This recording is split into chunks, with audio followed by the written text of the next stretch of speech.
Quick warning before we dive in. This rule is for the attention dealers, the chaos architects, the maniacs who treat storytelling like psychological warfare. Writers who don't just want to entertain, they want to hijack the reader's nervous systems. If you're here to write about sunrises and self-reflection, cool, but this is not the club for you. But if you're here to twist guts, rip the floor out from under them and hold them hostage until the final line, then you've come to the right club. You've found your tribe. Strap in. Let's not sugarcoat it. You're not just writing a story. You're fighting for attention in a world addicted to speed, stimulation, doom scrolling, and swipe after swipe dopamine hits. You're not just competing with other books. You're competing with billion-dollar algorithms designed to hijack your reader's mind. Your reader isn't distracted. They've been kidnapped. They're on the toilet, chasing dopamine, on the couch, chasing another hit. At work, in bed, in line at the grocery store, chasing the next micro hit. Their attention isn't wandering. It's being hunted, harvested, sold and resold just to sell more ads. Every scroll, every ping, every autoplay, it's not just entertainment. It's weaponized distraction. It's precision engineered brain hacking. TikTok is neural theft in under 7 seconds. Instagram Reels aren't short form content, they're attention traps. YouTube doesn't show them what's good, it shows them what's impossible to stop watching. They're not binging, they're being fed. Slack, WhatsApp, group chats, news alert, their phone lighting up every 30 seconds like a digital slot machine whispering, just one more. Netflix, they've got 200 films and TV shows sitting in their queue, untouched. That's billions of dollars in A-list actors, explosions and Oscar bait, just waiting for their time. And they haven't even gotten to it yet. That's what you're up against. An entire industry of psychological engineers working around the clock to make sure no one ever reads your story. On top of all that, 3,000 to 5,000 new books are uploaded daily to Amazon every single day. And a literary graveyard of millions of brilliant books already written, already published, already forgotten before you were even born. That's what you're up against. Not just other writers, but an entertainment machine that's louder, fast, and always one swipe away from stealing your reader forever. And you're supposed to cut through all that with a sentence? Black text on a white screen? That's all you have. That's all you have. That's your weapon of war. This is a war for the reader's mind. And every word is a bullet. This isn't distraction. So your sentence, it better spark like a fuse in a room full of dynamite because you're not trying to impress. So make them count. Make them burn, make them grab or die trying. In rule 1, we talked about grabbing the reader with your hook. But grabbing them once isn't enough. Rule 2 was all about the structure. This one, it's about suspense. Rule 3 of Suspense Club is grab them and never ever let them go. Your first sentence, the handshake. Your first page, the punch. Every chapter, every paragraph, every line, it's either raising the stakes or killing the momentum. There's no neutral. No room for filler, no space for softness, no paragraphs that warms up the reader. You're not writing to be admired, you're writing to keep them reading. Every sentence must therefore drag the reader to the next. Every paragraph must pull them into the trap, and every chapter must end with a reason to say, just one more chapter. This is the kind of writing that keeps people up past 2 a.m., eyes bloodshot and their Kindle on 1% battery, but they can't stop, because you won't let them. That's your job, that is the job. Let's look at how the masters of storytelling opened their books. Ken Follett, Pillars of the Earth, one of the greatest historical thrillers ever written and one of my favorite books. And he starts with, the boys came early for the hanging. That's the opening sentence. No weather, no mood, no throat clearing, just a rope. Stephen King, Misery. Grunting, sweating, trembling, Paul Sheldon turned the royal upright and sat down with his ruined legs screaming. You are inside the pain in one sentence. Lead child, gone tomorrow. Suicide bombers are easy to spot. They give out all kinds of telltale signs, mostly because they're nervous. By definition, they're all first-timers. Boom, where are we? What's going on? You're in, what happens next? You must find out. Ruth Ware, the woman in cabin 10. The first inkling that something was wrong was when I sliced my hand open on a piece of metal embedded in the wall. Visceral, mysterious.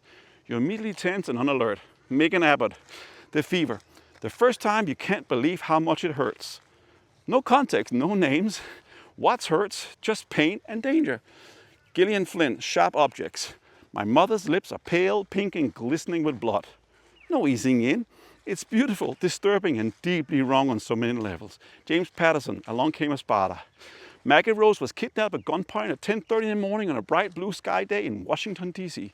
He doesn't waste a second. Stakes, scenes, crime. And how do you end your chapter on a cliffhanger? Dan Brown, The Da Vinci Code. His chapters are one-page punches. He ends them like this. Langdon knew he had only seconds. He bolted for the exit and slammed right into the barrel of a gun. Boom. Chapter ends. You must turn the page and find out what happens next. Gillian Flynn, Gone Girl, he does things like that. Changes his mind and then acts as if nothing happened. He doesn't see it as a lie, just as a rearrangement of facts. I think this will be my last entry. This sounds like a goodbye. Maybe a suicide note, maybe a setup. Whatever it is, it's not over. You must read the next chapter to find out. James Patterson, Along Came a Spider. They had been looking in the wrong place. The killer had been inside the house the entire time. Classic, reversal. The chase just flipped 180 degrees. You have to see what happens next. Lisa Jewell, the family upstairs. It wasn't just blood, it was everywhere. You thought it was domestic drama? Nope, now it's a crime scene. Stephen King, Misery. She turned the axe like a baseball bat and swung it at his foot. It's exactly what you feared. And now you're frozen. You need to know how bad it gets. That's what great suspense writing looks like. Let me show you how I try to do that in my own story, Escape from Somalia. This is how my story opens.